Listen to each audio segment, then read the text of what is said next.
If there is a creator god of Middle-earth, do his creations have free will? Free will is given to them by Eru Ilúvatar, the creator figure of Arda. However, it seems like many wonder why Eru allowed evil characters and bad things to happen, like Melkor's deeds, the Orcs and Riders, Sauron, and the Númenóreans' downfall. Many think that Melkor did not have a downfall, that Eru made him evil in the first place. While it may be true that Tolkien, the author, created Melkor to be evil, within the creation story it was meant so Melkor was a fallen angel much like Satan. Thus, Melkor did indeed have a downfall, but it was not as apparent as, say, the Númenóreans. His downfall occurred in the very beginning. Much like Satan, Eru created Melkor as a good angel in this sense, as he was originally one of the Valar. The Lateran Council IV stated, "The devil and the other demons were indeed created naturally good by God, but they became evil by their own doing. Then the angel, through his free will rebel against God and decide not to serve him, and thus become the devil." Meanwhile, while not completely the same, Eru would create Melkor as one of the Valar. His name means he who arises in might, and initially coveted Arda. He was the brother of Manwe, and had the most knowledge compared to the other Valar. Morgoth would later be a name that Melkor made himself, meaning black foe of the world, or mainly to give off the signal of darkness. When Melkor became impatient with the emptiness of the void outside timeless halls, he would develop a great interest in the flame imperishable and would seek it. However, this task was impossible as the flame belonged to Ilúvatar. Melkor would start using the free will and thought, and start having ideas and thoughts that were not like the fellow Ainur. To Melkor, among the Ainur, had been given the greatest gifts of power and knowledge, and he had a share in all the gifts of his brethren. He had gone often alone into the void places seeking the imperishable flame, for desire grew to him that Ilúvatar took no thought for the void, and he was impatient of its emptiness. Yet he found not the fire, for it is with Ilúvatar. But being alone, he had begun to conceive thoughts of his own, unlike those of his brethren. Some of these thoughts he now wove into his music, and straightway discord arose about him, and many that sang nigh him grew despondent, and their thought was disturbed, and their music faltered, but some began to attune their music to his rather than to the thought which they had at first. Then the discord of Melkor spread ever wider, and the melodies which had been heard before foundered in a sea of turbulent sound. Melkor would weave some alien thoughts into his music when the Ainur sang the great music before Eru. This was done by his own free will. Much like how Melkor would use the free will to create and pursue evil, the remaining Valar would use the free will to create and pursue good. Meanwhile, Ilúvatar stopped the music, as Melkor's music was evil, which was caused by using the thoughts to create them. However, Eru didn't directly stop Melkor, which is due to the free will, but also combined with the element of the fall of angels that he had emphasized. In the cosmogony, there is a fall of angels, we should say. They're quite different in form, of course, to that of Christian myth. These tales are new. They are not directly derived from other myths and legends, but they must inevitably contain a large measure of ancient widespread motifs or elements. After all, I believe that legends and myths are largely made of truth, and indeed present aspects of it that can only be received in this mode, and long ago certain truths and modes of this kind were discovered and must always reappear. There cannot be a story without a fall. All stories are ultimately about a fall, at least not for human minds, as we know them and have them. Instead, he would allow the Valar to deal with Melkor in the first war and subsequent actions, including breeding of the orcs.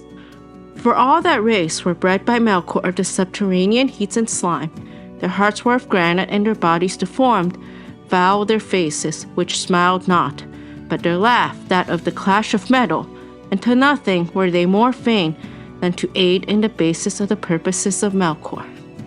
While we don't know where orcs came from exactly, though they were first seen in the battles of Beleriand in the First Age, and would serve Melkor and later Sauron in the Second and Third Ages. Meanwhile, Sauron would have a similar story to Melkor as his servant. However, it would start with Sauron being a servant to Aule as one of the Maiar. He would later become evil by his free will, only less evil than Melkor, his master.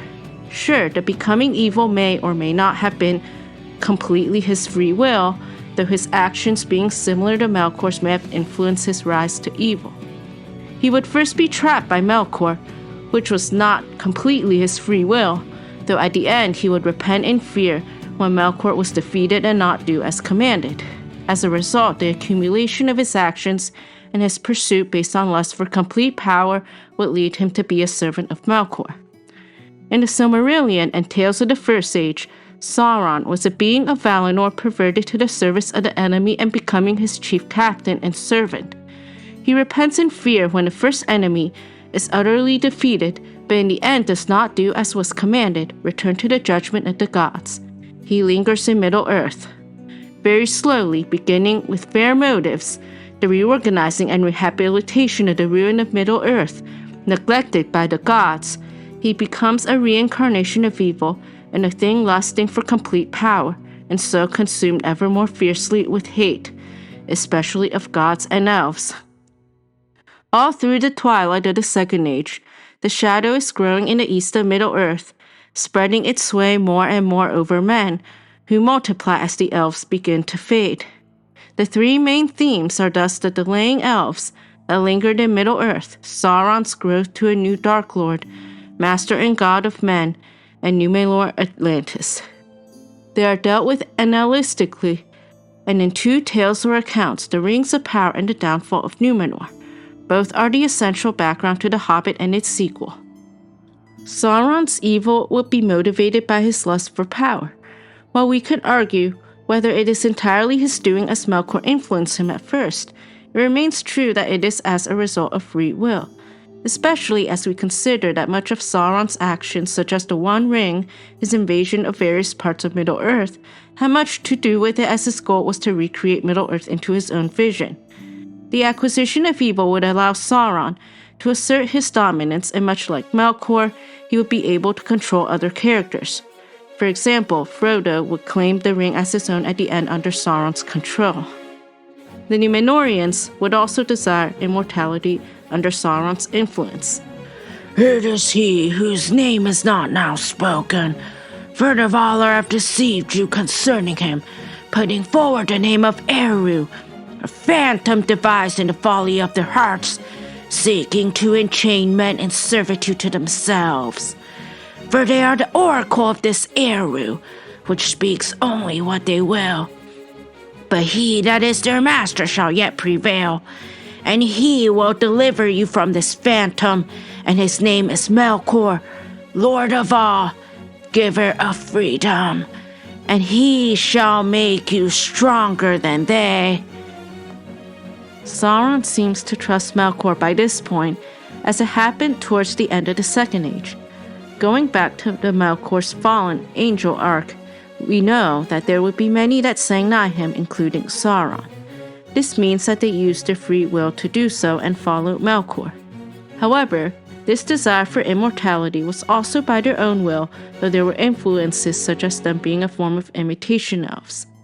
The long life of the Númenóreans was an answer to the actual prayers of the Edain and Elros. Manwë warned them of its perils. They asked to have more or less the lifespan of old, because they wanted to learn more. As Arendis said later, they became a kind of imitation elves, and their men had so much in their heads and desire of doing that they ever felt the pressure of time, and so seldom rested or rejoiced in the present. Fortunately, their wives were cool and busy, but Númenor was no place for great love. This means that they always desired a longer lifespan, and this was granted to them by the Valar. While Númenóreans were mortals, they also come from a line of elves, or more specifically the line of Elros. Elros, the first Númenórean, was a good one in the sense that he died of free will when he felt it to be time to do so. He was Elrond's brother and a son of Eärendil and Elwing, whom also had the option to choose, but both chose the immortality of the elves. However, towards the end of the Second Age, the Númenóreans would start to yearn for immortality of the elves, as they were great mariners, with the first sign of this desire coming from Tar Minastir, the 11th king of Númenor, who ruled from 1731 to 1869 of the Second Age, and extended to their offspring who would also become rulers. The more joyful was their life, the more they began to long for the immortality of the Eldar.